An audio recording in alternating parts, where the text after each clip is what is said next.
अमित शुक्ला जी बरेली से। राधे राधे महाराज जी। राधा वल्लभ श्री हरिवंश महाराज जी, कोटि से प्रणाम।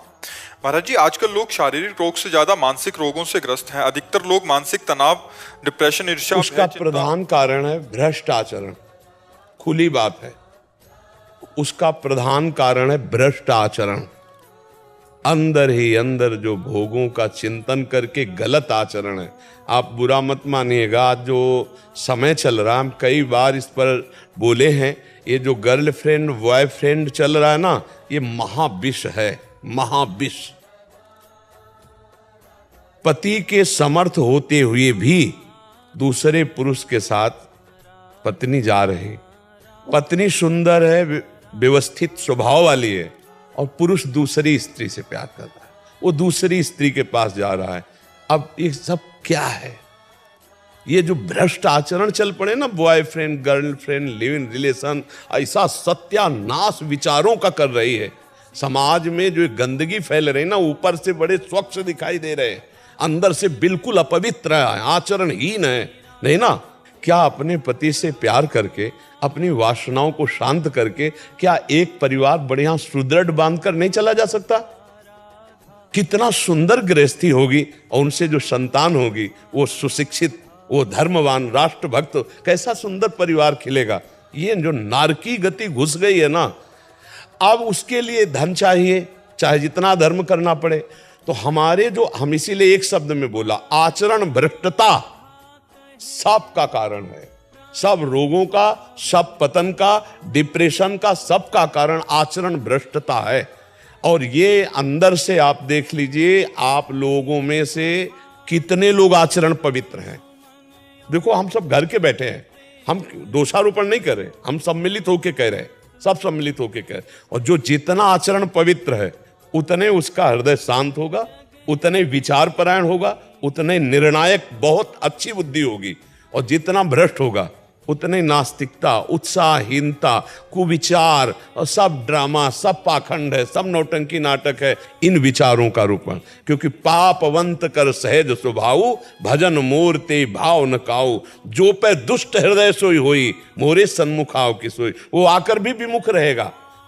आचरण संभालने की प्रभु जरूरत है। बहुत भ्रष्टाचार बढ़ रहा, अंदर ही अंदर खोखला किए दे रहा है हमारे नए बच्चों को, हमारी समाज को।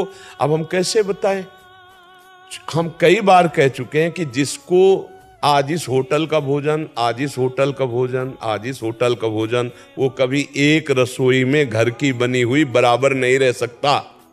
उसको चाट लग गई है कई होटलों के भोजनों की। ऐसे ही आज ये बॉयफ्रेंड ब्रेकअप, कल वो बॉयफ्रेंड ब्रेकअप, कल वो गर्लफ्रेंड ब्रेकअप, कल वो। तो ये क्या पति पत्नी आजीवन निर्वाह कर पाएंगे बच्चे? क्या इनका जीवन एक सीमा में बंध पाएगा? और सीमा में नहीं बंध पाएगा तो अब आप विचार करो, जब पुरुष देख रहा है कि मेरी पत्नी कार में बैठी दूसरे की और गले में लग के हंसते बात करते जा रहे, जब वो पत्नी देख रही कि मेरे सामने मेरा पति किसी और से, अब आप बताओ उस घर में क्या होगा और उनकी बुद्धियों में क्या होगा? बहुत रोष आएगा, तो हिंसा में वृत्तियां उतर जाएंगी, जेलों में जाओ, नरकों को भोगो, यही गतियां हैं। इसीलिए एक शब्द में उत्तर दे रहे, हमारी जो आज मानसिक स्तर गिर रहा है, उसका कारण है भ्रष्ट आचरण।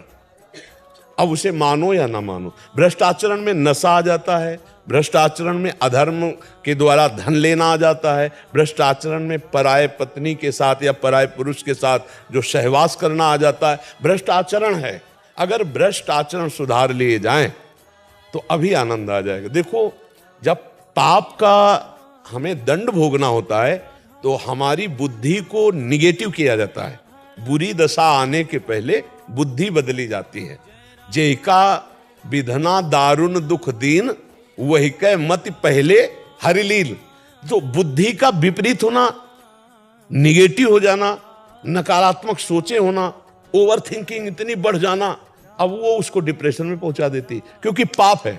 अच्छा, पाप नहीं है और भजन हो रहा है, नाम जप है, सत्संग है, आप काट सकते हो। जो आपके व्यर्थ का चिंतन है, ओवर थिंकिंग, आप उसको काट सकते हो। निगेटिव को आप पॉजिटिव में बदल सकते हो। हर बात को संभाल सकते हो। आप भजन करने वाले, सही आचरण वाले हैं तो आप पूरे परिवार को संभाल सकते हो। और नहीं तो फिर क्रोध आ जाता है, हिंसा आ जाता है, नाना प्रकार, वो उसको जहर दे दिया, उसको मार दिया, वो उसको ऐसा कर दिया। ये साफ का साफ जितना कुछ हो रहा है ये भ्रष्ट आचरण। इस शब्द को अगर सुधार लिया जाए, भ्रष्ट आचरण, तो आज हमारे मानसिकता में जो कमियां आ रही, जो शारीरिक कमियां आ रही हैं, जो समाज में कमी आ रही, ये सब दूरी हो जाए। बड़ी ईमानदारी वाली बात है कि हमें अपने आचरण सुधारने की बहुत जरूरत है। अब वो कह रहा तुम ऐसा क्यों कर रहे हो, तो बोले मैं बालिक हूं, मैं तुम्हें पसंद नहीं करती, मैं तुम्हें तलाक देती हूं, चाहे जब ले ले, तू मुझे नहीं रोक सकता पति से। ये क्या सभ्यता है, ये क्या पवित्रता है, ये क्या है? अच्छा, जो आदमी केवल तुम्हारे शरीर पोषण के लिए तुम्हारे पति से तुम्हें बैर करवा रहा है, वो तुम्हें देख रहा है कि तुम्हारी मानसिक स्थिति क्या है, तुम उसकी नहीं हुई, तो केवल प्रयोग करेगा आपका कभी जीवन साथी नहीं बन सकता। क्योंकि वो जीवन साथी था जिसने तुम्हें पाणिक ग्रहण किया, वो जीवन साथी नहीं है जो तुम्हारा उपभोग कर रहा है। वो समय आने पर तुम्हें ऐसे ही छोड़ेगा जैसे तुमने इसको छोड़ा है। फिर तुम्हारी हालत क्या होगी? विचार करो, जैसा तुम करोगे वैसा ही पलट कर तुम्हारे पास वही कर्म आ जाएगा। पक्का समझो, वही कर्म पलट कर आ जाएगा। एक बूढ़ी माई को जो बहू जो है ना, मिट्टी के खपरे पे भोजन देती थी। तो एक दिन खपरा ऐसे गिरा तो उसका लाला 10 वर्ष का था। उसने कहा मम्मी संभाल के गिरने न पावे। बोले क्यों? बोले जब दादी बूढ़ी है ना, इसमें खाती है ना, तो जब आप बूढ़ी होगी ना तो इसमें मुझे खवाना है आपको। जो तुम दे रहे हो ना वो पलट के किसी दिमाग में जाके जम जाएगा और वही कर्म का तुम्हें हिसाब मिलेगा। इसलिए मुझे लगता है गलत आचरण, पापाचरण, अधर्माचरण, इनको छोड़ा जाए तो हम सुखी हो सकते। इसीलिए अध्यात्म है, इसीलिए हम कहते हैं नाम जप करो, सत्संग सुनो, तुम्हारा मंगल होगा। देखो, ये जो अध्यात्म है केवल आपके मंगल के लिए है, ये कोई व्यापार नहीं है।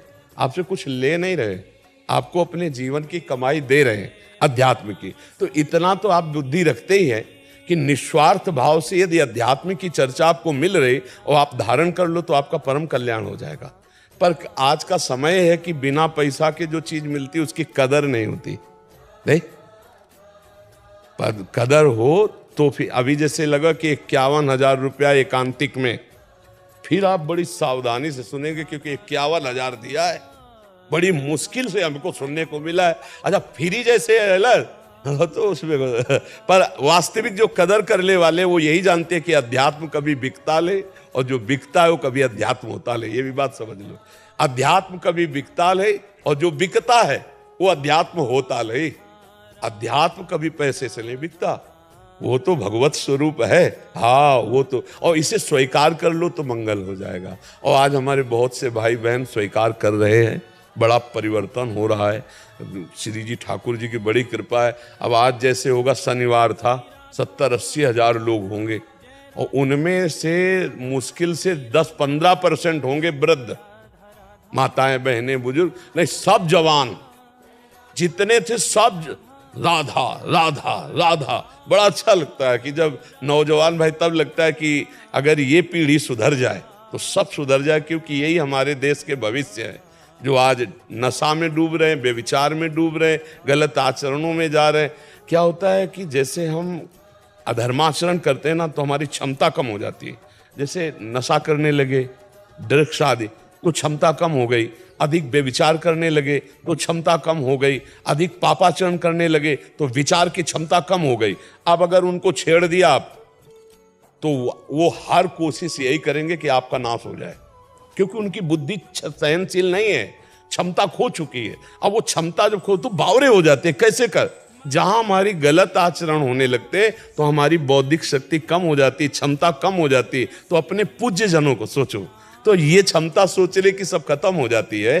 तो अगर हमारी 9 पीढ़ी नौजवान धर्म से तो एक हम भगवान की बड़ी कृपा मानते हैं। जैसे एकांतिक में आप कहते हैं हमने व्यसन छोड़ दिया, हम गंदे आचरण छोड़ दिए, हम आपको धन्यवाद देने आए, तो हम हाथ जोड़ते हैं कि आपको धन्यवाद, क्योंकि आपने हमारी बात मानी, अपना जीवन परिवर्तन करके सतमार्ग में चले। सुखी रहो, आनंदित रहो, हमें धन्यवाद देने की जरूरत नहीं। हम उसी में धन्य हैं कि आप सही चलने लगे। हम खुद धन्य हो जाएंगे, हमारा जीवन धन्य हो जाएगा, हमारा बोलना धन्य हो जाएगा। संतों का जीवन किसमें धन्य है? आपका मंगल हो जाए, आप सुखी हो जाओ, आप अच्छे आचरण वाले बन जाओ।